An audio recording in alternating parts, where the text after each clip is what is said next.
Hello दोस्तों, कैसे हैं आप लोग। मैं हूं आपका दोस्त दिलीप सिंह और आप देख रहे हैं सिंह स्क्रीन यूट्यूबर को। तो फ्रेंड्स, इससे पहले भी मैंने एक वीडियो बनाया था इन्फिनिक्स हॉट 8 के बारे में, जो प्रॉब्लम आ रही थी साउंड इफेक्ट की और वॉल्यूम की। और तीसरा है फ़ोन हैकर की, जो ये सब फ़ोन में आती है, पर लेकिन मुझे वापस ये साउंड इफेक्ट की वापस प्रॉब्लम आ रही है। तो मैंने सोचा चलिए आज इसके बारे में वीडियो बना दें। आज मैं साउंड के बारे में बताने वाला हूँ कि यार साउंड में बार बार ये प्रॉब्लम क्यों आ रही है। तो ये इन्फिनिक्स हॉट 8 की कमी है शायद। और मैंने जब फ्लिपकार्ट पे जाकर देखा, इसके रिव्यूज़ देखें, तो यही बताया जा रहा था कि यार 2-3 महीने बाद में ही ये प्रॉब्लम आना स्टार्ट हो जाती है। जबकि मेरे पास 8 मंथ पुराना हो चुका है इन्फिनिक्स हॉट 8, पर लेकिन मेरे पास इससे पहले 2 महीने पहले ये प्रॉब्लम आई थी साउंड की, और अब वापस यही प्रॉब्लम आ रही है साउंड की। तो अब करना क्या होगा हमें?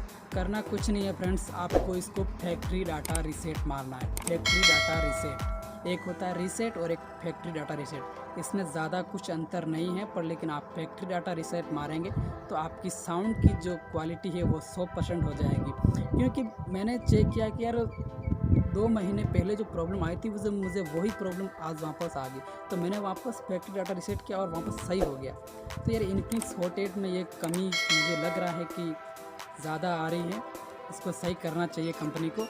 और कहना चाहूँगा कि वहाँ पर रिव्यूज़ जो देखे हैं मैंने, कैमरा के, बैटरी के, कुछ लोगों की ये कमेंट है कि यार ये भी है। तो मेरा तो यही कहना है कि इन्फिनिक्स हॉट 8 में 7000 के फ़ोन में अच्छा है, क्योंकि यार 7000 में 4GB 64GB कौन देता है।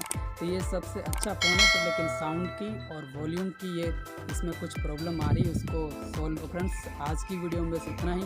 मिलते हैं जल्दी किसी नेक्स्ट वीडियो में। जब तक के लिए बाय बाय।